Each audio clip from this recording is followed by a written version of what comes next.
원장님 안녕하세요. 임플란트 치과 박기웅입니다. 오늘 드릴 말씀은 저번 대전 지역 세미나에서 했던 내용을 간단하게 요약한 것입니다. 세미나 장소에서 직접 만났으면 좋겠지만 제가 다수의 원장님을 모시고 하는 방식보다는 소수 인원으로 하다 보니 시간적, 공간적으로 서로 간에 제약이 많은 것 같습니다. 그래서 차일피일 미룰 게 아니라 영상으로나마 기본적인 내용을 미리 말씀드리기로 했습니다. 질문은 댓글로 하셔도 되고 공개적인 것이 싫으시면 개인적으로 답을 드릴 수도 있겠습니다. 다 보시고 나서 저와 공감하는 부분이 있고 생각이 같으시다면 자연스럽게 서로 만나게 될 걸로 생각하고 있습니다. 그럼 시작하겠습니다. 조립형과 일체형 중 어느 것이 더 좋으냐는 것은 한마디로 단정 지을 수는 없는 것 같습니다. 그 이유는 치조골의 골량과 골질, 환자의 면역력과 교합력, 크게 봐서 이 4개의 팩터에 의해서 임상 결과가 달라지기 때문이죠. 예를 들어서 골폭이 넓어서 지름 5mm 이상의 픽스처를 심을 수 있다면 조립형을 심는 것이 더 나을 수가 있고, 반대로 골폭이 좁아서 지름 5mm 이하의 픽스처를 심어야 한다면 일체형을 심는 것이 더 나을 수가 있습니다. 제가 여기서 낫다고 단정하지 않고 나올 수 있다고 하는 것도 나머지 3개의 팩터가 영향을 미치기 때문이죠. 따라서 좋은 임상 결과를 얻기 위해서는 이 4개의 팩터를 종합적으로 고려해서 선택하는 것이 바람직한데, 현실에서는 대부분 조립형만 시술하고 있죠. 그래서 이번 기회에 일체형에 대한 부정적인 선입관을 극복해서 좋은 임상 결과를 얻을 수 있는 계기가 되었으면 합니다. 제가 생각하는 조립형의 최대 장점은 완충작용이 있어서 교합력을 일체형보다 작게 받는다는 것입니다. 모든 조립형은 가공을 하고 나면 지대주와 픽스처 간에 미세한 간격이 있기 마련이라서 결합나사가 풀리지 않더라도 제작 시에 미세한 지대주의 흔들림이 있습니다. 하지만 이 흔들림이 마치 치주막 인대의 쿠션 효과 같은 완충 효과가 있기 때문에 오히려 장점으로 작용합니다. 하지만 시간이 지나면서 얇은 외벽이 밖으로 늘어나거나 찢어지게 되면 지대주가 아래로 주저앉아서 교합이 낮아지고 또 옆으로 심하게 흔들게 되면서 결합나사가 풀리거나 부러지게 되고, 심지어는 지대주나 픽스처가 부러지는 조립형만의 문제가 나타나게 됩니다. 다시 말해서 장점이 단점으로 바뀌게 되는 것입니다. 특히 지름 5mm 이하의 픽스처를 심었을 때 잘 나타나고, 지름이 작을수록 더 빨리 나타나죠. 그런데 현실은 어떻습니까? 대부분의 환자가 골폭이 좁아서 지름이 작은 픽스처를 심을 수밖에 없습니다. 따라서 더 이상 장점이라고 할 수가 없고, 남은 장점은 지대주를 풀어내서 뭔가를 할 수 있다는 것인데, 반면에 일체형은 어떻습니까? 지대주가 하나로 붙어 있는 구조라서 이런 조립형만의 문제가 없다는 것이 장점이고, 단점으로는 지대주를 풀어낼 수 없다는 것도 있지만 무엇보다 완충작용이 없어서 싣는 힘을 제대로 다 받는다는 것입니다. 앞니나 속어치는 뿌리가 하나라서 뿌리와 픽스처 간에 별 차이가 없고, 골폭이 설령 좁아져서 지름이 작은 픽스처를 심더라도 큰 차이가 없기 때문에 앞니와 속어치에서는 일체형을 심어도 별 문제가 없습니다. 하지만 대구치의 경우는 조금 다르죠. 뿌리가 2개 내지 3개인데 하악 대구치의 경우만 보더라도 동그란 픽스처의 고정력이 2개의 길쭉한 자인치 뿌리의 고정력보다 얼추 봐도 약 40% 정도가 부족합니다. 다시 말해서 대구치에서는 임플란트는 자인치보다 구조적으로 과도한 힘을 받게끔 되어 있습니다. 그런데 골폭이 좁아져서 지름이 작은 픽스처를 심게 되면 이제는 과도하다 못해 심각하게 무리한 힘을 받게 되므로 조립형, 일체형 따질 것 없이 둘 다 문제가 금방 나타납니다. 그래서 대구치에서 골폭이 좁아지는 경우에는 일체형이건 조립형 간에 두 개의 픽스처를 심는 게 맞겠는데 지금까지는 하나만 심어 왔었죠. 이랬으니까 교합력이 강한 환자의 경우에는 제대로 힘을 다 받는 일체형이 오히려 조립형보다 먼저 부러질 수도 있고, 또 골절이 나쁜 경우에는 먼저 염증이 생길 수도 있는 것입니다. 또 반대로 조립형이 먼저 문제가 생길 수도 있으니 이 둘은 시간차만 있지 어차피 같은 운명입니다. 그런데 일체형만 두고 나쁘다고 하는 것이죠. 저는 이런 현상을 보고 한식의 주구나 청명의 주구나 매 한 가지다라는 옛날 속담을 떠올립니다. 이런 이유로 저는 대구치에서 골폭이 좁아지는 경우에는 일체형이건 조립형이건 두 개의 픽스처를 심어야 임플란트의 수명이 늘어난다고 보고 있고, 이를 1+1 수술 방식이라고 부르고 있습니다. 그런데 실제 임상에서는 두 개를 심기 어려운 여러 가지 경우가 있습니다. 그 경우에는 하나를 심을 수밖에 없는데 이대로는 안 되고, 기존의 조립형, 일체형 모두 다 이런 문제가 해결되어야 됩니다.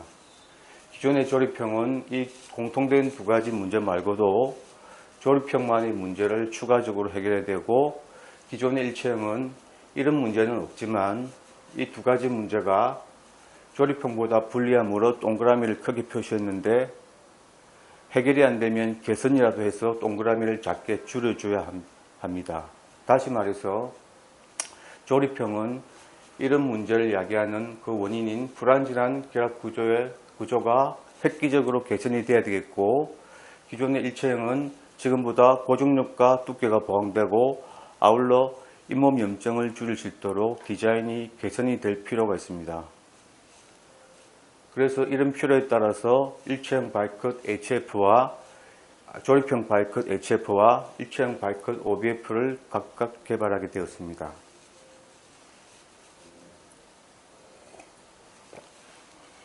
두 종류의 픽스처 모두 다 바이컷 디자인을 기본적으로 가지고 있는데, 바이컷 디자인이란 픽스처 상단의 대칭된 두 군데 외벽을 길이 방향 아래로 저작한 것을 말합니다. 그래서 이름이 바이컷이고, 보통 평면 형태로 저작을 하므로 두 개의 단면부가 있습니다. 그래서 이 수평 단면의 모양이 동그랗지 않고 자연치 뿌리처럼 길쭉하게 생겨 있습니다. 효과는 두 가지 있는데, 첫째, 좁은 치족으로 해서 뼈의식 없이 지름이 큰 픽스처를 심기 위해서이고, 둘째, 치족으로에 대한 픽스처의 회전 방지력과 수직 고정력을 보강하기 위해서입니다. 픽스처가 씹는 힘을 잘 받으려면 치족을 속에서 수평 방향, 수직 방향으로 잘 고정이 되어야 되고, 아울러 돌지 않게 회전이 방지되어야 됩니다. 먼저 수평 방향 고정을 보면 픽스처 외벽에서 잘 이루어지고 있지만, 수직 방향 고정은 기존의 픽스처는 이 물렁한 망상굴 부위에 위치한 하단면에서만 얻어졌지만, 바이컷은 단단한 침률극 부위에 있어 두 군데의 단면부에서 추가로 얻을 수가 있습니다. 기존의 동그란 픽스처는 길쭉한 자연식 뿌리에 비해서 회전에 대한 방지력이 미약합니다. 그래서 이를 뽑을 때 대구치나 소구치는 포셉으로 돌려 뽑을 수 없고 흔들어 뽑혔지만, 모양이 동그란 게 가까운 앞밑 쪽은 돌려주기만 해도 쉽게 뽑을 수 있었죠. 이 점을 생각하면 두 개의 단면부의 회전 방지력이 이해가 가실 겁니다. 물론 기존에 커팅 엣지가 있긴 하지만 부위가 물렁한 망상굴 부위이고, 또 크라운에서부터의 거리가 멀어서 회전 방지력이 미미한 것입니다.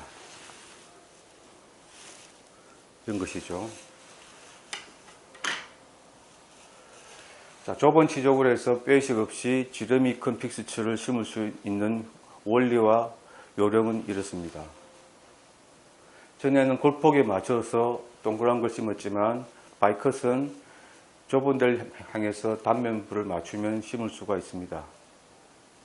식립 요령은 치조골의 잔존 골폭이 최소한 1mm가 되게 홀을 파면 되고, 이때의 드릴이 파이널 드릴이 됩니다. 이제 파이널 드릴보다 지름이 1mm가 큰 픽스처를 선택해서 심으면 되는데, 지름이 크므로 구멍이 커져서 잔존 골폭이 1mm가 안 되지만 이 공간에 나중에 뼈가 차게 되므로 다시 1mm가 복원이 되는 것이죠. 여기서 하나 주의할 것은, 조금이라도 지름이 큰 픽스처를 심을 욕심으로 구멍을 잔존 골폭이 1mm가 안 되게 팠을 경우인데, 이렇게 되면은 픽스처 지름이 더 크니까 식립 과정에서 자칫 잘못하면 골벽이 없어질 수 있고, 그러다면 뼈가 안 차기 때문에 효과가 없다는 것입니다. 이 점만 주의하면은 그림과 같이 되기 때문에 결과적으로 둘레가 늘어나서 고정력이 커지고 빨갛게 칠한 만큼 두께가 늘어나서 보강이 되는 것이므로 HF, OBF 둘 다 바이카 디자인 덕분에 고정력과 두께가 보강이 됩니다. 하지만 기존에 속을 파놓은, 구멍을 파놓은 조립형은 바이컷을 적용할 수가 없습니다. 그러면 HF가 이 조립형만의 문제는 어떻게 해결했는지 말씀드리겠습니다. 문제 해결을 하려면 원인 파악을 해야 합니다. 그래서 원인 파악을 해보니까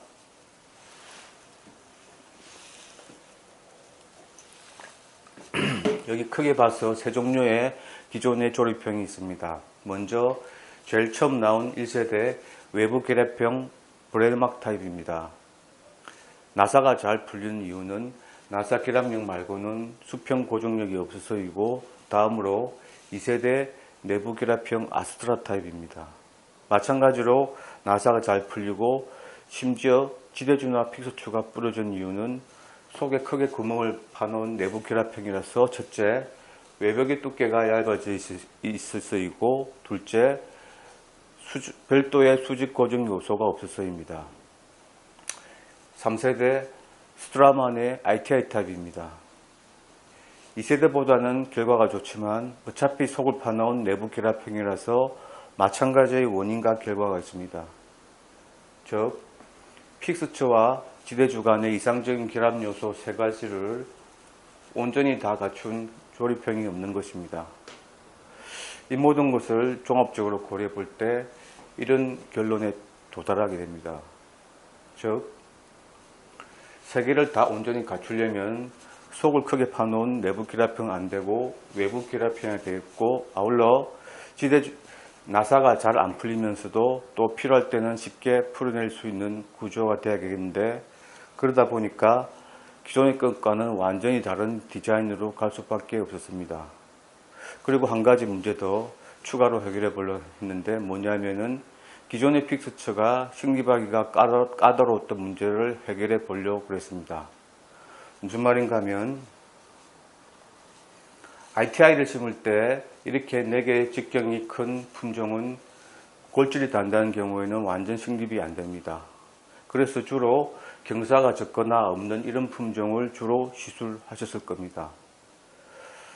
식립하기가 까다로운 것은 1세대 브레일막도 마찬가지인데, 그 이유는 이렇게 치조골 상단면이 완전히 평탄한 경우는 드물고 대부분 다 경사가 져 있죠. 그래서 높은 곳에 맞추면 낮은 곳에서 픽스처가 노출되고, 낮은 곳에 맞추면 나중에 커프가 뼈에 걸려서 결합이 안 됩니다. 그래서 깊이 심는 것은 금기사항이었죠. 그래서 초창기에는 V자나 박스 형태로 봄 프랩을 해서 심어주는 것이었는데, 이렇게 되면 까딱 잘못하면 깊이 심을 수도 있고, 또 이 부위에 뼈가 안 차고 연조적이 차서 결과가 안 좋았습니다. 그래서 아예 평평하게 다듬고 심는 방법도 있는데, 이 경우에는 골기를 손해볼 수도 있고, 또 골질이 나쁜 경우에는 초기 고정이 약하게 나와서 단점이었습니다. 그래서 최근 추세는 봄 프랩을 안 하고 이렇게 심는 건데, 그러기 위해서는 이 부분에 표면 처리를 안 하고 머신더 부위로 처리를 하고 나사산도 한두 바퀴 생략해서 여기서부터 가공하는 것으로 변했었죠. 이런 이유로 ITI 타입도 여기서부터 나사산이 형성되어 있는 것입니다.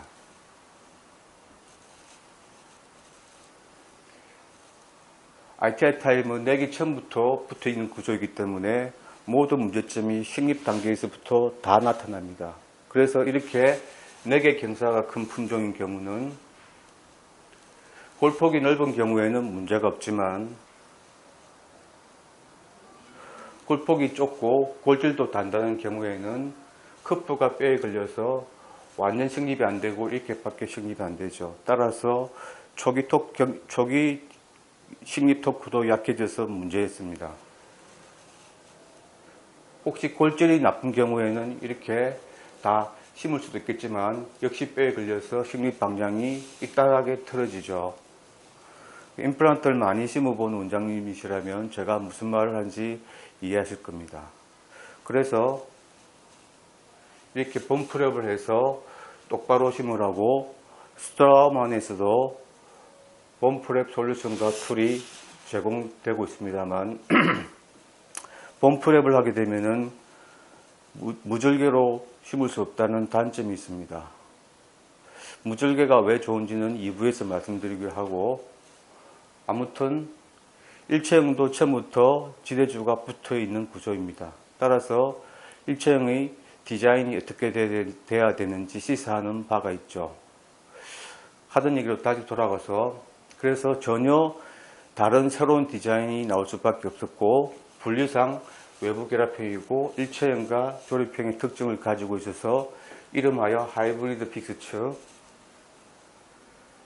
HF입니다.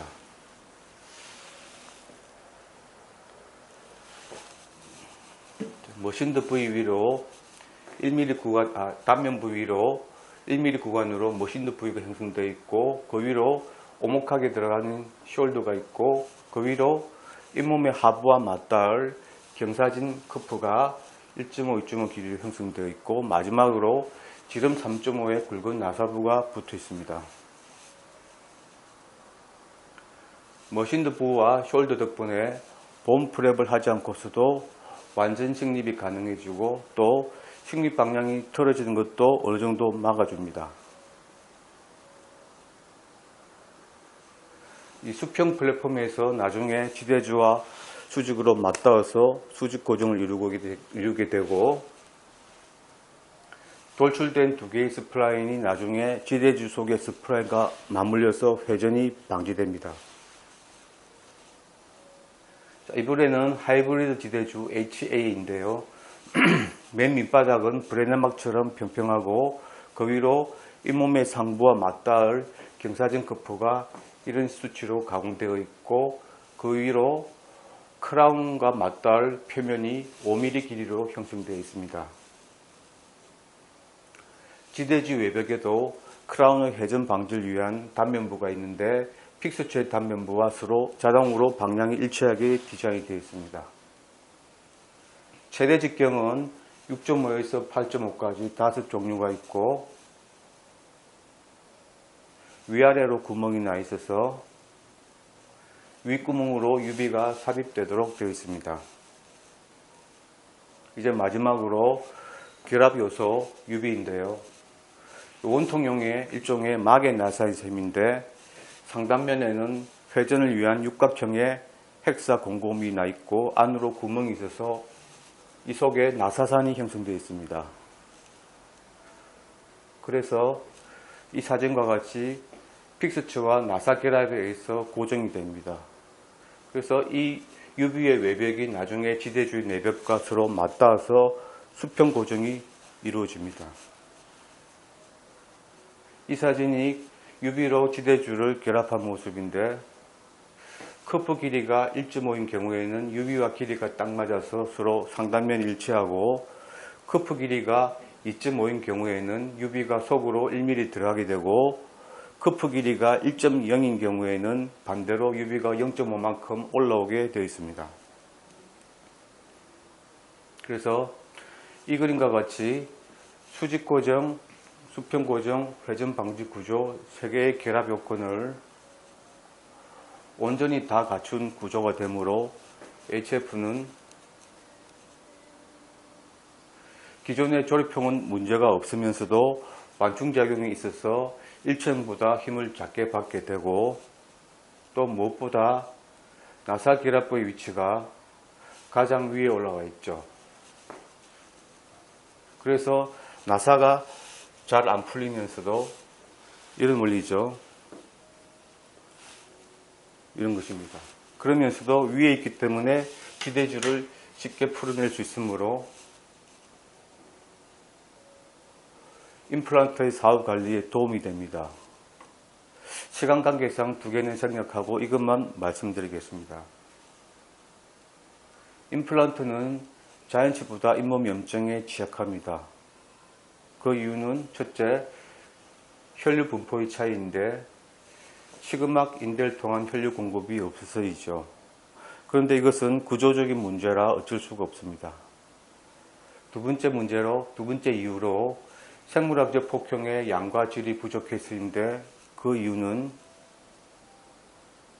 자연치에서는 잇몸의 상피세포층이 세멘토 에나멜 정신에서 부착 상피를 이루면서 말 그대로 뿌리에 부착이 되고, 그 밑에 결체조직층은 치은 섬유가 세멘툼의 앵커가 되어서 부착이 됩니다. 그래서 자연치에서는 잇몸 전체가 뿌리에게 부착이 된 부착천이지만, 임플란트는 표면이 타이타늄 금속이므로 치음 섬유가 앵커가 안 되기 때문에 느슨한 유리 치연이기 때문이죠. 하지만 잇몸 염증의 관리와 예방은 임플란트가 훨씬 수월합니다. 그 이유는 지대주의 커프 부위가 자연치의 세멘툼에 해당되기 때문이죠. 우리가 치연염 치료에서 가장 애로점은 오염된 세멘툼을 적절히 잘 활택하고 소독할 방법이 없어서인데, 마음 같아서는 뽑아내서 밖에서 작업을 하고 도로 뽑아놓고 싶지만 불가능하죠. 하지만 임플란트는 지대줄을 풀어낼 수 있으므로 이렇게 가능한 것입니다. 자, 이런 경우는 어떻습니까? 만약 이게 자연치라면 플랩 서저리를 하더라도 힐링이 깔끔하게 안 돼서 재발이 잘 됩니다. 하지만 임플란트는 이렇게 지대줄을 풀어내므로 염증 조직도 쉽게 제거할 수 있고 봉합을 해놓으면 힐링이 깔끔하게 이루어지죠. 하지만 실제 경우는 어떻습니까? 지대줄을 풀어내는 것이 상당히 부담이 됩니다. 나사가 안 풀리고 있는 지대줄을 풀어내는 것이 괜히 끌고 부스럼되는 것 같아서 부담이 되기도 하고, 무엇보다 완전히 풀어냈다가 다시 재결합했을 때 교합이 달라지고 위치가 달라지는 것은 지름이 작은 픽스처를 심어서 외벽이 퍼져 있어서 그런 게 아닌가요? 그렇게 보면은 이 장점도 더 이상 장점이 아닌 걸로 봐야 하지 않나 생각합니다. 아무튼 이런 이유로 기존의 조립형의 문제점을 다는 아니더라도 어느 정도 개선했다고 감히 말씀드리고, 여기까지가 1부이고 2부에서는 바이커스 시술 과정을 말씀드리겠습니다.